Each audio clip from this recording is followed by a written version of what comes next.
Hello everyone, আমি শিলা। আমার নতুন একটা ভিডিওতে তোমাদের সবাইকে ওয়েলকাম।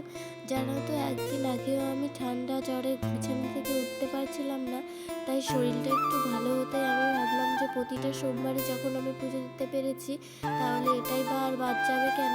তাই সকালবেলা ঘুম থেকে উঠে সমস্ত কিছু গুছিয়ে আমি এখন ঘরে পুজো দিয়ে নিচ্ছি। আর ঘরে পুজো দেওয়া হয়ে গেলে আমি মন্দিরে পুজো দিতে যাবো বলে এখানে থালাতে সমস্ত কিছু গুছিয়ে নিচ্ছি।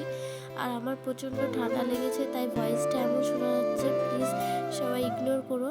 তারপর আমার থালা গোছানো হয়ে গেলে আমি এখন চলে এসেছি একটু রেডি হতে।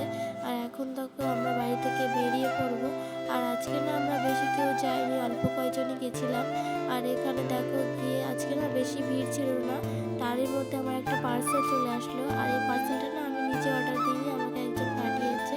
তো এখানে দেখো আমি এখন পুজো দিয়ে নিচ্ছি। আমি যখন পুজো দিয়েছি তখন বেশ ফাঁকাই ছিল। তারপর আমার পুজো দিতে হতে হতে দেখো এখানে কত লোক হয়ে গেছে। তারপর একে একে পুজো দেওয়ার পরে আমরা এখন চলে যাচ্ছি বাড়ি। আর বাড়ি এসে আমি সবাইকে দিয়ে দিলাম প্রসাদ। তারপর আমি নিজেও প্রসাদ খেয়ে নিলাম। আর আমার ভিডিও তোমাদের কেমন লাগে অবশ্যই কমেন্টে জানিও। দেখা হচ্ছে নেক্সট ভিডিওতে। টাটা।